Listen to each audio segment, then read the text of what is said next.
Bore da, and we've come to the end of another working week, and no doubt some of you must be saying this morning, thank goodness for that.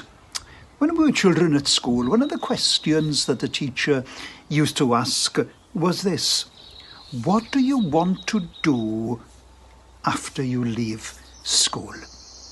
And when asked this question at primary school, I can remember the boys replying with whatever job their father did.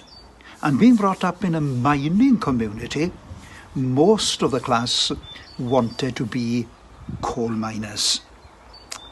A better question to ask is not what do we want to do, but who do we want to be?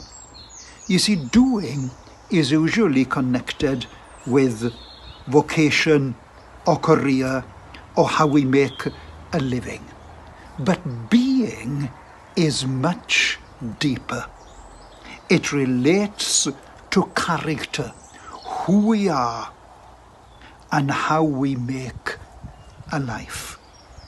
Doing is tied closely with activity, with accomplishments, and tangible things like salary, prestige, involvements, roles, and trophies, and so on.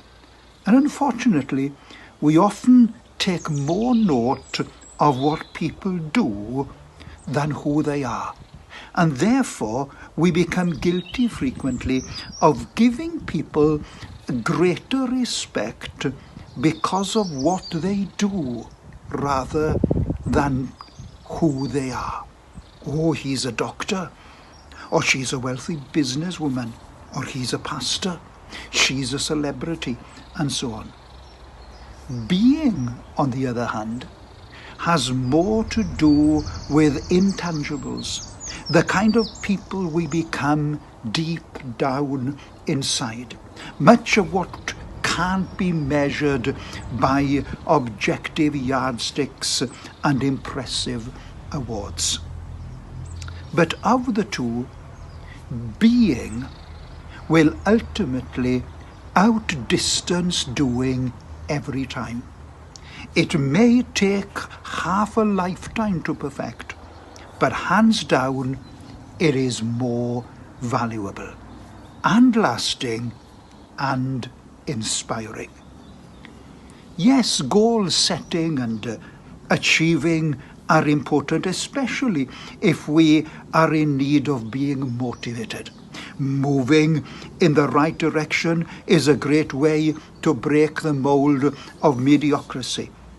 It is helpful to ask, what do I want to do? We all want to be successful at what we're doing. However, while you're at it, take a deep look inside. Ask yourself the harder question: what do I want to be? And then listen to your heart, your inner spirit, and true treasures will emerge, no doubt. Paul, when writing to the Galatians, gives the believer an insight into what he ought to be. Listen to the qualities he lists as being at the heart of what a Christian is. He lists love, joy, peace, patience, kindness, goodness, faithfulness, gentleness, and self-control. Yes, who we are is more important than what we do. If who we are will reflect something of Jesus to others, then we have become better Christians. Let us therefore pray with the old hymn writer: I want my life to be all filled with praise to Thee, my gracious Lord divine who died for me. Let all my will be Thine, controlled by love divine. Live out in me Thy life, O mighty Saviour. By blessed will divine, With joy I make it thine. My heart shall be thy throne, and thine alone. Choose thou the path I tread, and whither I am led. Help me to follow on, O mighty Saviour. And I leave you this morning with the sound of another prayerful song that asks for Jesus to be seen in our lives. Have a blessed weekend. Bob Endeth.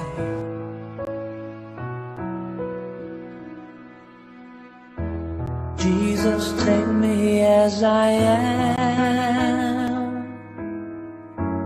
I can come no other way. Take me deeper into you. Make my flesh life melt away. Make me like a precious stone, crystal clear and finely honed. Life of Jesus shining through, giving glory back to you.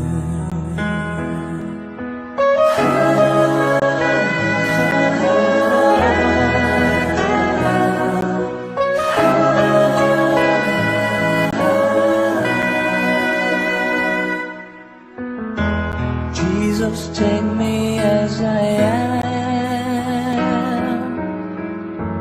I can't come no other way. Take me deeper into you. Make my flesh life melt away.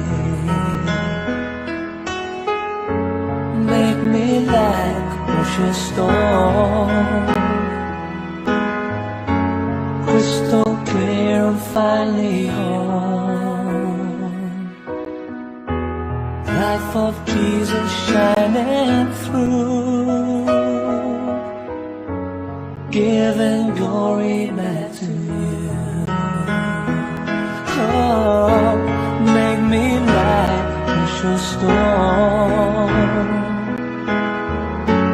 crystal clear and finely honed. Life of Jesus shine through, giving glory.